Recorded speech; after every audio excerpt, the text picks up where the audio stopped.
Oi, turma, tudo bem com vocês?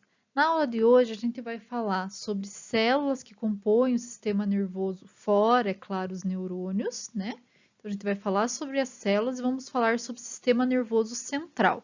Então, espero que vocês aproveitem bem essa aula, é extremamente importante para a nossa área, para poder entender depois como os medicamentos funcionam no nosso sistema nervoso central. As células da glia, apesar de não participar diretamente da transmissão do sinal elétrico por longas distâncias, elas comunicam-se com os neurônios e fornecem suporte físico e bioquímico para os nossos neurônios. Então, o sistema nervoso central e o sistema nervoso periférico terão células da glia. No sistema nervoso central, nós vamos ter 4 tipos de células da glia e no periférico, 2 tipos. Em relação ao sistema nervoso central, nós temos as células ependimárias, os astrócitos, as células chamadas de micróglia e os oligodendrócitos.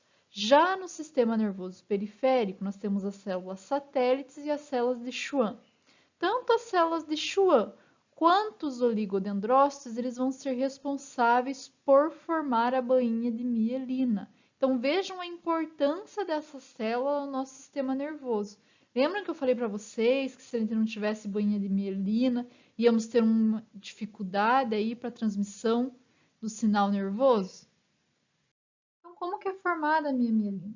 Tanto as células de Schwann quanto os oligodendrócitos, eles vão se enrolar em volta do meu axônio e vão formar aí as camadas desse axônio. Lembrando lá que o axônio ele é formado por fosfolipídios de membrana, que é da membrana das minhas células de Schwann ou dos meus oligodendrócitos. Pode chegar até 300 camadas, para vocês terem uma ideia. A diferença das células de Schwann e de oligodendrócitos é só uma. As células de Schwann, elas podem atuar somente em um axônio por vez, então elas só atuam em um axônio. Já os oligodendrócitos, eles têm ramificações e conseguem fazer a produção de mielina em mais de um axônio, em mais de um neurônio. Para vocês terem uma ideia, cada neurônio pode ter até 500 tipos de células de Schwann. Como eu falei para vocês da célula de Schwann, já vou falar aqui da célula satélite para nós finalizarmos as células glias do sistema nervoso periférico. As células satélites elas vão atuar como um apoio no nosso corpo celular. Então, ela vai dar suporte ao corpo celular e os corpos celulares que estão presentes nos gânglios. A gente não falou de gânglio ainda, a gente vai falar quando a gente for ver sistema nervoso periférico, mas o gânglio é onde tem um agrupamento de corpos celulares de neurônio fora do sistema nervoso central.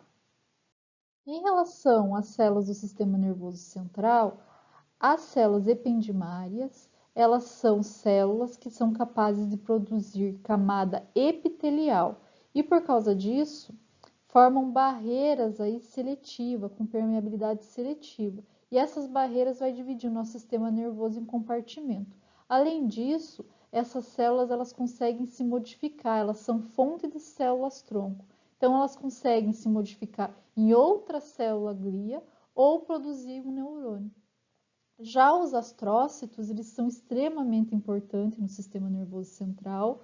Acredita-se aí que eles constituem metade das células do encéfalo e consistem aí em várias funções, tem várias funções aí. Nós temos diversos subtipos de astócito e eles conseguem se comunicar entre si através das junções comunicantes. Então, eles também estão associados às sinapses, onde eles capturam e liberam substâncias químicas. Também abastecem o nosso neurônio com substância para a produção de ATP e ajuda aí a continuar a homeostasia, onde ele captura principalmente potássio do nosso sistema nervoso central, fazendo com que esse potássio não fique sobrando no meio extracelular. Então, ele tem diversas funções. Além disso, ele também vai auxiliar na formação da barreira hematoencefálica, né, que vocês sabem que é extremamente importante para não deixar qualquer componente entrar no nosso sistema nervoso central. Já as microglias, elas são células modificadas do sistema imunológico. Então, eles vão atuar na defesa do nosso organismo contra as células invasoras ou também na destruição de células danificadas. Só que nós temos um problema nessa célula. Essa célula, ela libera espécie reativa de oxigênio. E essa espécie reativa de oxigênio, depois que ela é ativada, ela pode liberar a espécie reativa de oxigênio, e essa espécie reativa faz dano celular. E muita gente diz que ela pode estar envolvida na esclerose múltipla, lá na ELA. A produção da espécie reativa de oxigênio por ela pode estar ligado a ela. Vamos começar a falar detalhadamente do nosso sistema nervoso central.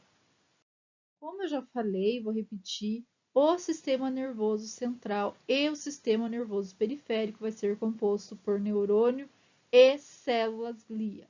Entre os neurônios do sistema nervoso central, nós temos os interneurônios, que estão inteiramente dentro do sistema nervoso central, e os neurônios sensoriais, que são aferentes, que vão estar levando o sinal do sistema nervoso periférico, da periferia, para o sistema nervoso central, e os neurônios eferentes, que vão levar sinal, comando do meu sistema nervoso central para o sistema nervoso periférico. Esses neurônios vão ligar os meus interneurônios, que estão inteiramente dentro do sistema nervoso central, com os meus receptores periféricos e com alguns órgãos, né, com a maioria dos órgãos. Nós temos ainda massa cinzenta, vocês já devem ter ouvido falar, ou massa cinzenta e massa branca, substância cinzenta e substância branca, no nosso sistema nervoso central. O que é, então, essa massa cinzenta? A massa cinzenta são corpos, dendritos e axônios celulares não mielinizados. Então, corpos e dendritos não vão ter mielina mesmo, mas os axônios, eles necessariamente, não são mielinizados. Então, a gente só vai ter na massa cinzenta esse tipo de célula, axônios não mielinizados, corpos e dendritos celulares. Já na substância branca, ela vai ser constituída principalmente por axônios mielinizados e vai ter pouco corpo celular. Então, a maioria dos corpos celulares vão estar aqui na nossa massa cinzenta. Essa mielina dos nossos axônios, ela deixa a massa cerebral do sistema nervoso mais branca. E por deixar mais branca, por causa da mielina, ela fica um pouco mais pálida. E por isso que é chamada de substância branca. E tem diferença entre a substância branca e a cinzenta de cor. Dá para ver a diferença a olho nu. É uma diferença macroscópica, tá? Relembrando o nosso sistema nervoso central, ele vai ser composto por encéfalo e medula espinal, sendo que o encéfalo vai ser envolto pelo crânio e a medula espinal por vértebras. Dependendo da região, a gente vai ter uma denominação diferente para essas vértebras. Mas não é só o osso que faz a proteção do nosso sistema nervoso central. Nós vamos também ter as meninges, que são 3 camadas que vão auxiliar tanto na estabilidade neural, como também no amortecimento de impacto. A membrana mais externa é a dura mater. Ela vai ser a mais espessa, a mais grossa, e também, né, vai estar associada aí com o seio venoso. Então, ela vai estar associada com veias que fazem a drenagem do sangue do sistema nervoso central. A membrana do meio é a aracnoide. Essa membrana, que está bem embaixo aqui da minha dura mater, ela vai se ligar frouxamente à minha pia mater, que é a membrana mais interna. E por causa dessa frouxidão, ela faz com que tenha um espaço entre elas. E esse espaço é chamado de subaracnoide. É aqui que nós vamos ter o líquido encéfalo raquidiano, tá? A gente vai falar sobre ele no próximo slide. Além das duas membranas, nós temos aí a pia mater. A pia mater ela vai estar extremamente ligada ao sistema nervoso central, vai estar grudadinha aí no sistema nervoso central. Ela é bem fina e ela adere muito bem tanto ao cérebro quanto à medula, tá? Ela também vai estar associada com as nossas artérias, então ela vai auxiliar na nutrição do nosso sistema nervoso central. Em relação aqui ao nosso nervo, a nossa vértebra, queria que vocês olhassem aqui que tem a saída aqui do nervo espinal e também nós temos o gânglio autônomo. A gente vai falar bem sobre ele, mas é aqui onde ficam os corpos celulares, tá? Fica a junção de corpos celulares. A gente vai falar sobre ele quando a gente for falar de sistema nervoso periférico, mas será para vocês irem se familiarizando com a localização dele na nossa vértebra. Lembrando também que temos outros nervos, nervo espinhal, que sai aqui da vértebra. Aqui nós temos também camada cinzenta e camada branca, substância cinzenta e substância branca, porque às vezes a gente pensa que é só no sistema nervoso central, no encéfalo. A gente não associa a medula espinal, mas aqui a gente também vai ter substância branca e substância cinzenta, tá bom? O líquido céfalo-raquidiano ou cérebro espinal, o líquor, é tudo a mesma coisa, vai ser o líquido que vai estar naquele meu espaço subaracnoide que eu falei para vocês. Esse líquido ele também vai auxiliar na proteção do meu sistema nervoso central. Pensem assim, pessoal. Se você colocar um queijo Minas, um queijo tofu dentro de um copo e sacudir, o que vai acontecer? Ele vai despedaçar. Agora, se você colocar um queijo tofu dentro de um copo com água e sacudir, os impactos não vão ser menores?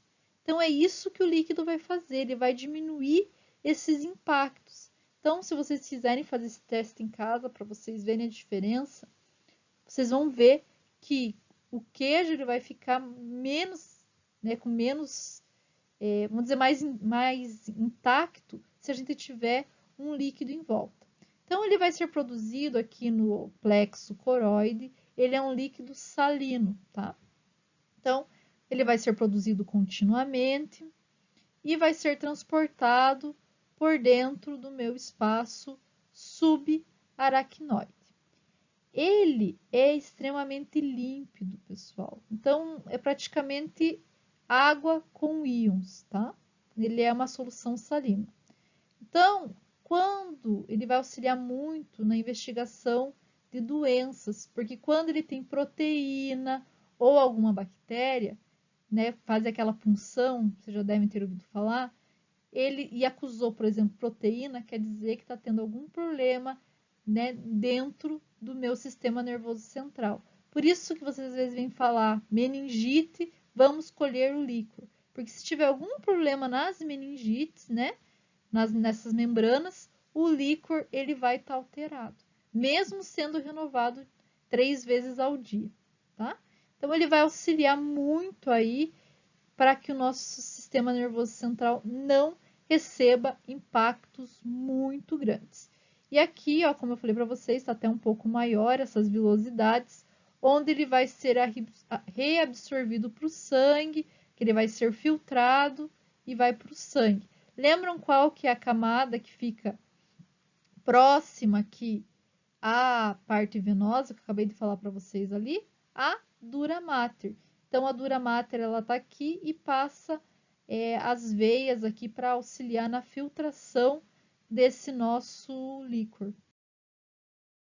A última camada de proteção do encéfalo é a barreira hematocefálica. Essa barreira é funcional e está entre o líquido intersticial, que está dentro lá do nosso encéfalo, entre as células do encéfalo, que são os neurônios e as células glia, e o sangue. Então, ele isola o meu encéfalo de substâncias nocivas, como produtos químicos, fármacos, que estão presentes no sangue, patógenos como bactérias, fungos, ele isola para que esses patógenos não consigam entrar no meu encéfalo, sendo que o encéfalo é o que coordena praticamente tudo. Então, é um cuidado muito grande para não ter entrada de nenhum patógeno. Como que é? Às vezes a gente pensa, a barreira hematoencefálica, se pensa numa membrana, mas não é assim, pessoal. Como que funciona? O nosso sistema nervoso central, né, nosso encéfalo, desculpa, nosso encéfalo tem aproximadamente 640 quilômetros de capilares. Esses capilares, eles são constituídos, primeiramente, igual ao resto do corpo. Só que no resto do corpo, eles são bem permeáveis. Lá no nosso encéfalo, eles não são tão permeáveis. Lembra que eu falei para vocês das células endoteliais? Desculpa, dos astrócitos que produzem células endoteliais? Então, isso diminui a permeabilidade desses meus capilares e faz com que substâncias hidrossolúveis e algumas substâncias pouco lipossolúveis, substâncias de alto peso molecular, acima de 500 Daltons, não consigam penetrar. Então, para penetrar essa barreira hematoencefálica, para entrar, né, pelos esses capilares, tem que ser substâncias menores que 540 Daltons e extremamente lipossolúveis. Então, vamos dar um exemplo aqui, num fármaco. Vocês já tomaram medicamento, por exemplo, para alergia que dá sono? Então, esses medicamentos mais antigos, tipo Stamin, eles dão sono porque eles estão extremamente lipossolúveis. Então, quando a pessoa toma, ela consegue penetrar e ela acaba atuando lá no nosso encéfalo, né, atuando em um receptor no encéfalo, que vai auxiliar na sonolência, vai dar sono na pessoa. Já se você tomar uma loratadina, que é um medicamento mais novo, ele é mais hidrossolúvel e ele não consegue ultrapassar essa barreira. E isso faz com que ele não tenha o efeito, né, de sono, que não dê sono para nós. Deu para entender um pouquinho aí qual a importância dessa barreira hematoencefálica? Mas nem todas as regiões do encéfalo possuem barreira hematoencefálica. Nós temos algumas regiões que elas precisam de contato direto com o sangue. Então, nessas regiões, os capilares eles são mais permeáveis, como no resto do nosso corpo. Um exemplo é o hipotálamo, onde eles necessitam aí de hormônios neurosecretores que devem entrar, né, dentro dos capilares para atuar lá nos distúrbios da adenohipófise. A gente vai falar sobre isso quando a gente for falar de hormônios, tá? Não se preocupem sobre isso, só para vocês terem uma ideia. Outro local que não tem também barreira hematoencefálica são os centros de vômito no bulbo. Por quê? Porque ele precisa saber se tem alguma substância patógena ou a gente se alimentou com alguma coisa que não nos fez bem, ele precisa saber para dar o reflexo de vômito. Então, quando a gente se alimenta de algo que não fez bem ou até mesmo toma algum medicamento que acaba provocando vômito, ele é devido a essa falta da barreira hematoencefálica e é extremamente importante a falta de barreira hematoencefálica nessa região do bulbo para poder ter uma resposta e o reflexo de vômito como proteção mesmo do organismo como um todo, tá? Agora que a gente já falou de como ocorre a proteção do sistema nervoso central, nós vamos falar aí das necessidades metabólicas do tecido neural.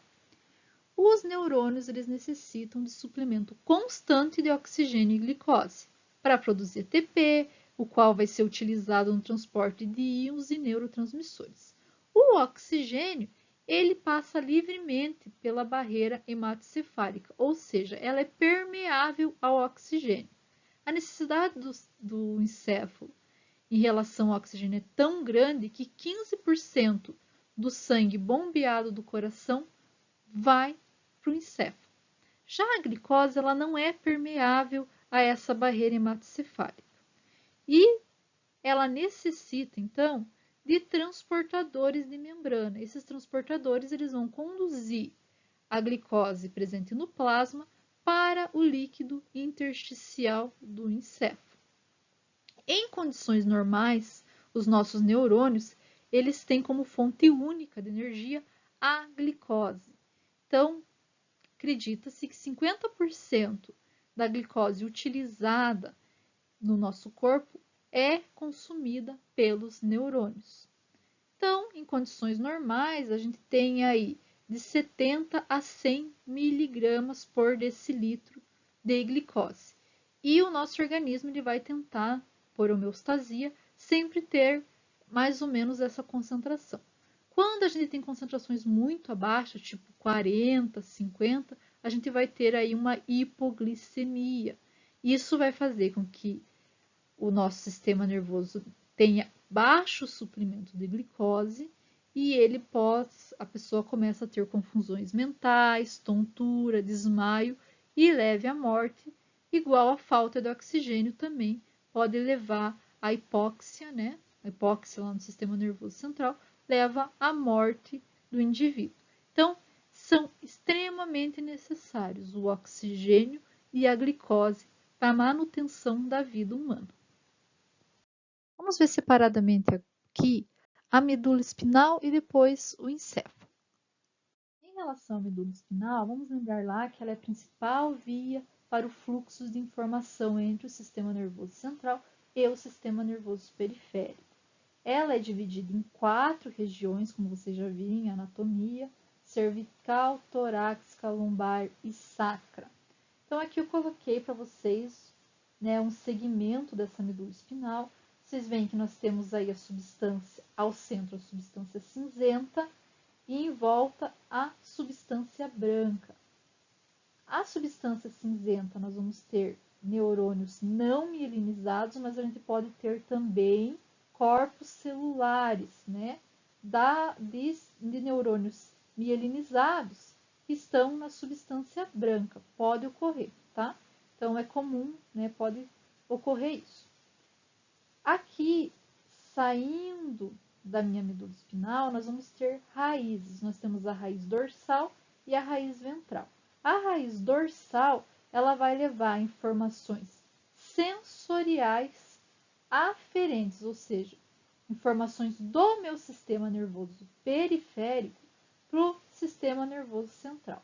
Já a raiz ventral, ela vai levar informações motoras eferentes do sistema nervoso central para os músculos e as glândulas. Ó, para você já ir se familiarizando, pessoal.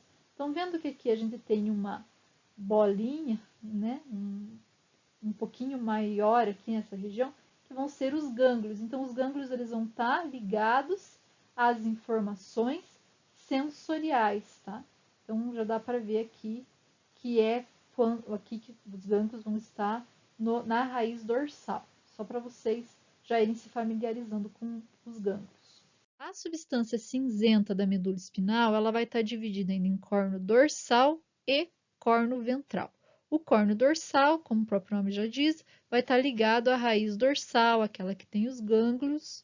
Então, ela vai estar ligada aos neurônios sensoriais. Então, é no córneo dorsal que o sistema nervoso central recebe informações do sistema nervoso periférico, informações sensoriais.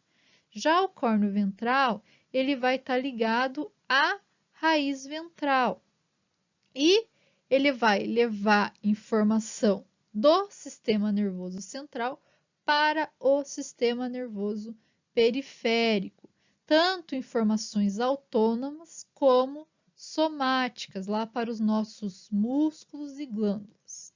Já a substância branca da minha medula espinal, elas vão ser compostas por tratados de axônio. Lembra que a gente falou sobre os axônios, né? Que a maioria da minha substância branca era composta por axônios mielinizados, e eles vão levar essas informações para cima e para baixo da medula. Então, eles vão levar a informação para o meu encéfalo ou trazer informação do encéfalo. Quando eu falo de tratados ascendentes, eles vão levar as informações sensoriais ao encéfalo. Já os tratados descendentes, eles vão levar informações do meu encéfalo para os meus neurônios motores. Porém, a medula espinhal também pode funcionar como um centro integrador. Então, ela recebe um estímulo, né, do meu sistema nervoso periférico, uma informação sensorial. Ela avalia esse estímulo e dá uma resposta, principalmente quando a gente fala de reflexo espinal. Então, ela não precisa enviar a informação para o encéfalo para dar essa resposta motora. Ela tem essa capacidade. São, claro, reflexos simples, mas ela consegue sem necessidade de encaminhar para o encéfalo. Ela também, por si só, consegue, através dos seus interneurônios, levar informações sensoriais para o encéfalo e também trazer informações aí de comando do encéfalo para os neurônios motores. Agora nós vamos falar do encéfalo, que é o principal centro de comando do nosso corpo. Falando um pouquinho das características gerais do encéfalo, ele pode possuir aí aproximadamente 1,4 kg, tem 85 bilhões de neurônios e cada neurônio desse pode fazer até 200 mil sinapses. Então, imaginem só, para você mexer o dedo aí que vocês estão escrevendo, quantas sinapses são necessárias para isso acontecer? São diversas e por isso é tão complexo e tão difícil de entender o nosso encéfalo. Muitos estudiosos ainda procuram respostas para a memória, para a afetividade, que não se conseguiu ainda. Então é muito difícil compreender o encéfalo, mas mesmo assim a gente vai tentar descobrir, né? Eu vou tentar passar para vocês aí um pouco do que já se sabe. As principais divisões, o encéfalo é principalmente dividido aqui em cérebro, que é o telencéfalo, diencéfalo, tronco encefálico, onde a gente tem o mesencéfalo, ponte e bulbo, e o cerebelo. Sendo que o tronco encefálico ele vai estar diretamente ligado aqui à medula espinhal. Eu vou falar para vocês um pouquinho sobre cada uma dessas principais regiões, mas vou passar para vocês também, né, um trabalhinho, não valendo nota, mas mais para conhecimento, e depois, quando a gente voltar às aulas práticas, a gente vai conversar de novo sobre o encéfalo, como eu falei para vocês, é bem complexo, mas eu vou passar para vocês no questionário aí, para vocês me explicarem um pouquinho melhor sobre cada região, também para a nossa aula não ficar muito cansativa, porque a gente já está em 28 minutos de aula praticamente, e eu sei que com meia hora de aula vocês já estão um pouco cansados de me ouvir. Mas então, para não ficar muito cansativo, vou passar só algumas características de cada região, vou dar um foco um pouco maior no nosso telencéfalo, tá? Porque é uma região bem importante, não que as outras não sejam, todas elas são, mas aí depois vocês respondem o questionário bem detalhadamente para vocês conseguirem absorver e depois a gente pode tirar algumas dúvidas sobre o encéfalo, beleza? Vamos começar pelo nosso tronco encefálico. Então, ele é a região mais antiga e mais primitiva do nosso encéfalo, é dividido em substância branca e cinzenta. Alguns tratos ascendentes da medula cruzam ele simplesmente, outros tratos ascendentes, eles fazem sinapse nesse ponto. Já muitos, né, todos os tratos descendentes provenientes de centros superiores vão cruzar o nosso tronco encefálico. No tronco encefálico, nós temos a saída, né, de 11 nervos cranianos. Nós temos 12 nervos no total, mas 11 saem daí. O primeiro nervo que não sai daí, ele sai, é o nervo olfatório, que vai sair do proencéfalo.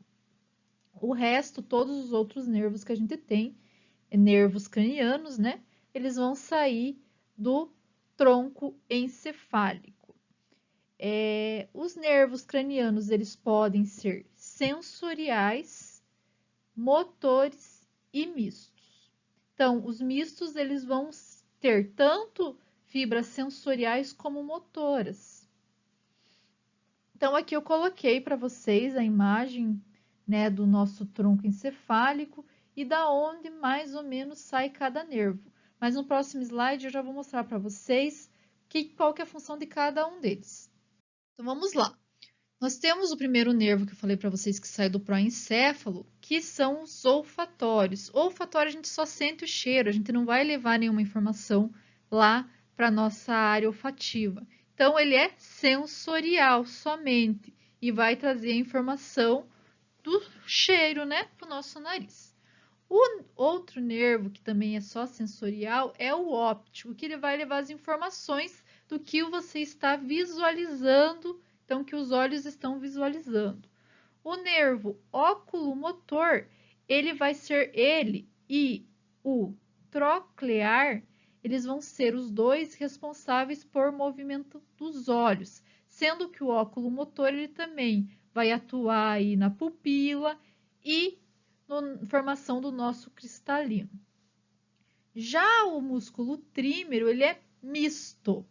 Então, ele vai ter tanto neurônios sensitivos como motores. E vai levar a informação da nossa face, boca e também sinais motores para a mastigação. O abducente também é motor e ele também está envolvido no movimento dos olhos. O facial, ele é um nervo misto e ele vai estar levando para o nosso sistema nervoso central a sensação de gosto, né, gustatório, sinais diferentes de glândulas lacrimais, salivares e expressões faciais. Então, ele tem tanto a parte sensorial quanto a motora. Em relação ao nervo vestíbulo coclear, ele vai ser sensorial e vai levar à audição e ele também vai estar envolvido no equilíbrio. Nós temos aí o nosso nono nervo, glossofaríngeo, ele é misto e ele vai estar recebendo as informações, né, de sensibilidade da boca, da cavidade bucal, boro, quimiorreceptores de vasos sanguíneos eferentes para a deglutição e ele vai estar ligado à secreção glandular, por isso ele dá essa resposta motora. Secreções, lembre das glândulas, é sempre uma resposta motora. O nervo vago, que nós também tem uma grande importância, né? Todos eles têm, mas esse tem uma grande importância também. Ele é misto e ele vai ser envolvido com a sensibilidade eferente de muitos órgãos internos. Então, ele acaba atuando um pouquinho além aí da nossa cabeça e pescoço, tá? Também está envolvido a músculos e a glândulas. Os acessórios espinal também é um nervo tipo motor, ele vai estar ligado à cavidade bucal e alguns músculos do pescoço e do ombro. E o hipoglosso, ele é um nervo motor e ele vai estar envolvido com o movimento do músculo da língua. Ainda falando do tronco encefálico, nós temos que saber que ele contém numerosos grupos distintos de células nervosas com vários tamanhos e núcleos diferenciados e por causa disso, ele tem também uma formação reticular, onde ele tem neurônios com axônios bem grandes, e esses axônios vão fazer com que ocorra aí, o neurônio ele esteja bem estendido nesse tronco encefálico, então vai ter vários axônios, né, vários neurônios com esse tipo de axônios, eles se entrelaçam entre si e vão estar presentes praticamente em todo o tronco encefálico, formando como se fosse uma rede. O tronco encefálico, ele vai estar envolvido em diversos processos básicos, como, por exemplo, vigia, sono, tônus muscular, coordenação da respiração, regulação da pressão arterial, que vocês já viram, e modulação da dor. Então, o tronco encefálico ele é extremamente importante nesses quesitos, vigia, sono, tônus muscular. Como eu falei para vocês, o tronco encefálico ele é composto por bulbo, mesencéfalo e ponte.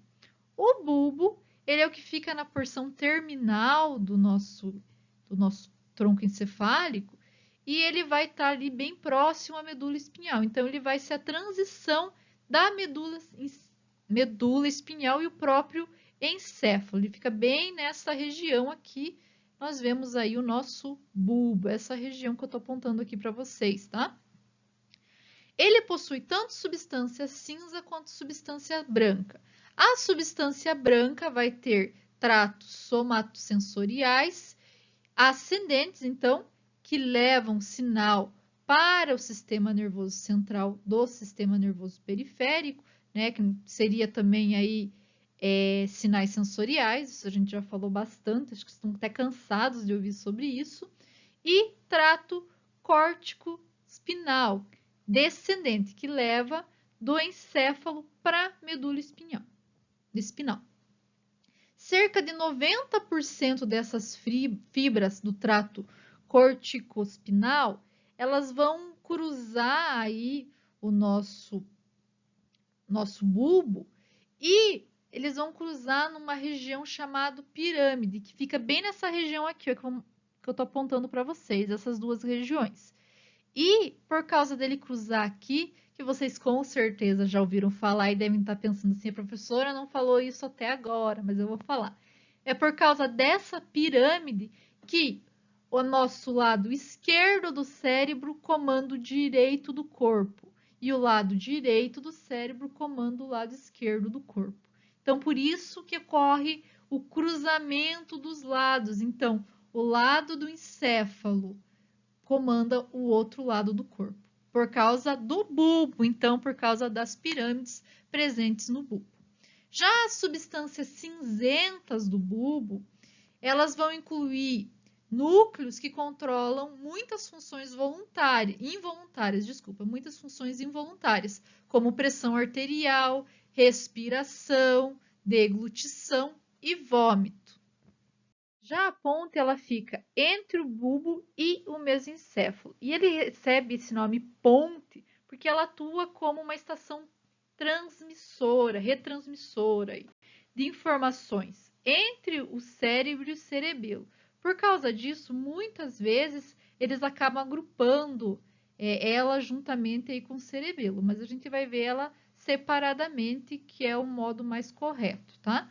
A ponta ela também auxilia no controle e na coordenação da respiração, junto com outros centros do bulbo.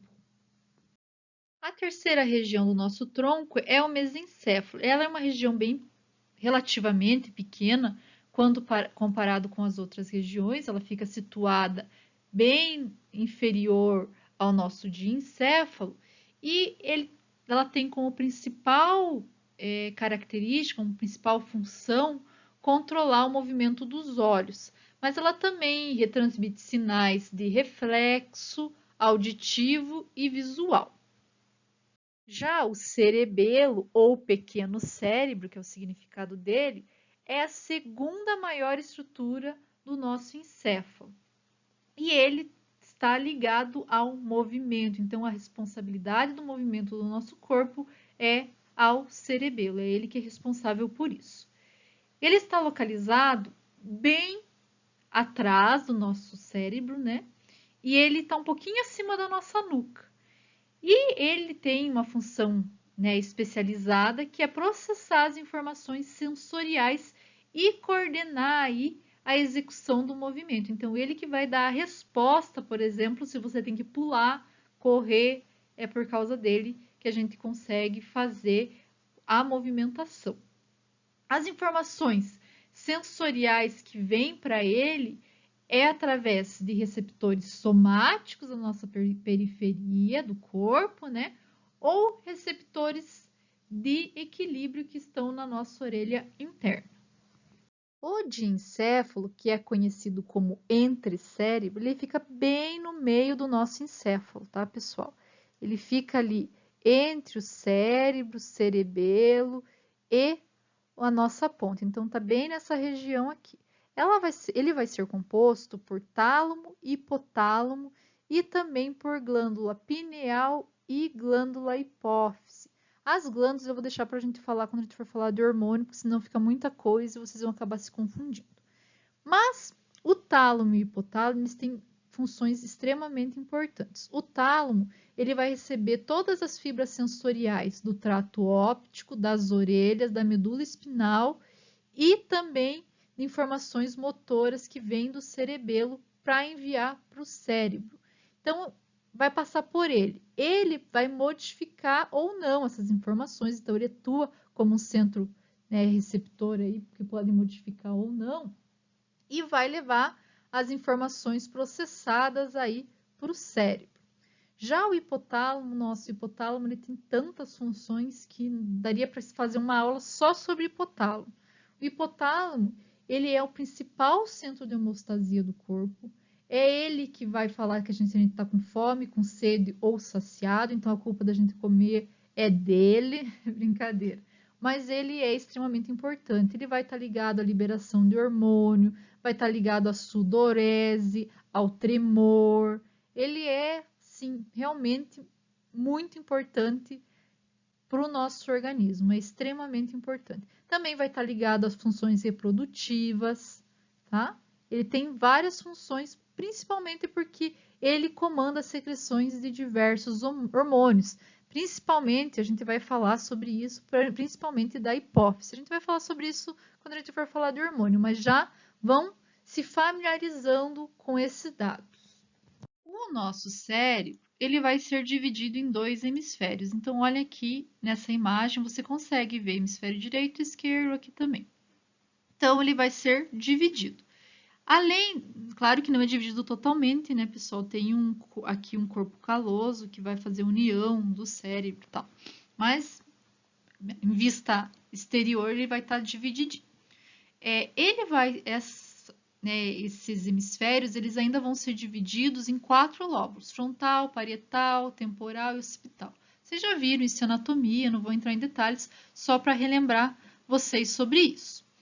O cérebro ele também vai ter substância cinzenta e substância branca. A substância cinzenta, ela vai ser composta por córtex cerebral, núcleo da base e sistema límbico. Então, vocês conseguem ver aqui, ó, o córtex cerebral, núcleos da base. Lembrando aqui que dá um pouquinho de diferença quando a gente olha o cérebro e a medula. Vocês estão vendo que aqui a maior parte da nossa massa branca ela vai ficar no interior, né? E por volta vai estar a massa cinzenta. Tem um pouco de massa cinzenta, de substância cinzenta na região interior também, mas dá para ver que tem um pouco de diferença quando a gente compara um com o outro. O sistema límbico ele vai ser composto por giro de cíngulo, hipocampo e amígdala. Então, o giro de cíngulo ele vai ter papel especial aí nas emoções. O hipocampo ele vai estar envolvido com aprendizagem e memória. E a amígdala está envolvida com a emoção e também a memória. O tálamo aqui está só para representar, para vocês poderem localizar mais ou menos onde fica o nosso sistema límbico, tá?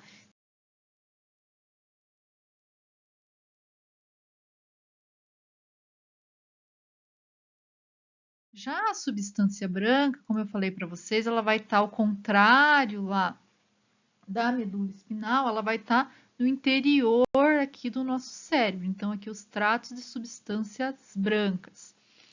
E ele vai ser responsável por levar a informação do lado esquerdo para o lado direito, do lado direito para o lado esquerdo.